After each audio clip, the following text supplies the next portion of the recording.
Hi again. In this video, I'll be talking about the flow chart. The flow chart is a very simple techniques that we use it to analyze a process, and they have different names such as a process flow chart or flow diagram.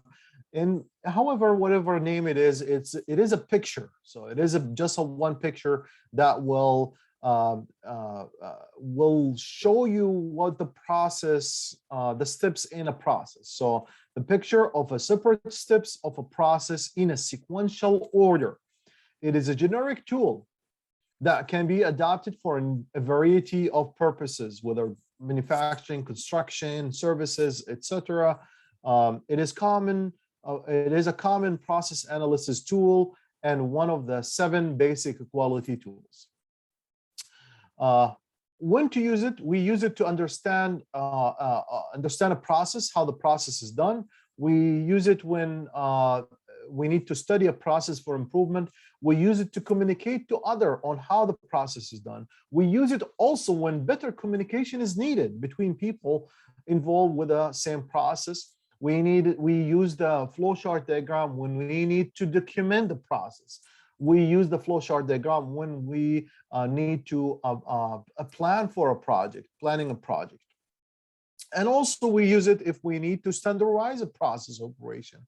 However, I want to just warn you of too many standardization might be killing people creativity, and so it is good to one extent, but also you don't want to overdo the standardization, but it is good for, you know, specific processes.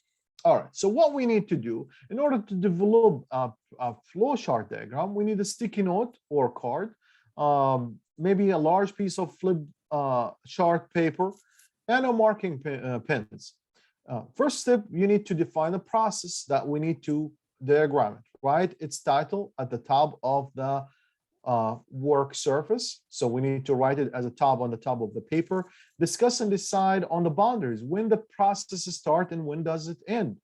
And discuss and decide on level of details, what you should include. Number 3, brainstorm, or maybe if you don't want to brainstorm, maybe you could observe it. Observe an activity, ask somebody to perform that in front of you and observe the activities and write each activity on a card or a sticky notes. Arrange these activities on a proper sequence in when all activities are included and everyone agrees that the sequence is correct. Draw arrows to show the flow of the process. Review the flow chart with others and make sure that everyone agree on the flow of the process and the accuracy of the process. In this chart, this is an example of receiving an order. And this is just a simple flow chart. And then what they have to do, they have to check credits. And then once they check credits, they do inventory check. And then they create the production and then shipment. They ship it to the customer and then they bill it. However, there's more detailed flow chart where you start here receiving the order and then enter the order in the system. You do the credit check. Is the credit is good? Yes or no. If no, refuse the order. If yes, check the inventory. If you have enough inventory, yes or no. If no, check material needed, what needed. If yes, schedule shipment, confirm delivery date with customer, ship product, prepare a bill, and mail the bill. However, let's go back to the no. If there's not enough product in the inventory, we need to check on materials needed. And then are the materials in the inventory? If yes, schedule a production, and then you wait and then make the product, inspect the product. Is the product good? Yes, ship the product. If no, you have to go back and fix the product or rebuild the product. Also, there's another loop here. If we don't have enough material in the inventory, what we need to do, we need to order inventory. You need to wait a little bit here. Once you receive the inventory, you go back to schedule the production, and then you make the product. And then you wait until you receive the material, inspect the material. Are the product materials are good? If yes, then you go back, you go to make the production, inspect the product, and ship it to the product. So what I'm saying here, there is a symbol, a flow chart diagram, which is helpful as well, but also sometimes it's very helpful to look into the details for filling an order from a customer, including all the waits and delays and the links, and ask yourself different questions. This is what we need to analyze the process correctly. So some of the symbols that we use, this is the rectangle, which is a process. This is the direction of flow. This is a decision base, like whenever you ask a yes or no question, a decision process, you use the diamond shape. This shape is for delay or wait. The circle is to link to another page or another flow chart.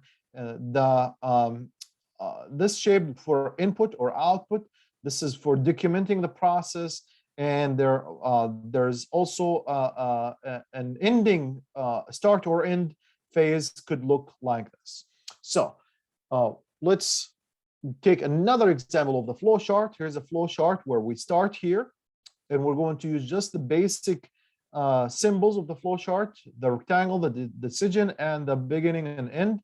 So the start is here, manufacturing, submit purchasing order, purchasing contact vendors for pricing. So the purchasing department will have to contact the vendor for pricing. Vendor submits bids, discuss quality versus price, and select vendor. Can vendor meet schedule? If yes, okay. Ask the vendor to deliver the products. Manufacturing inspect the products that received. Purchasing pay for the vendor.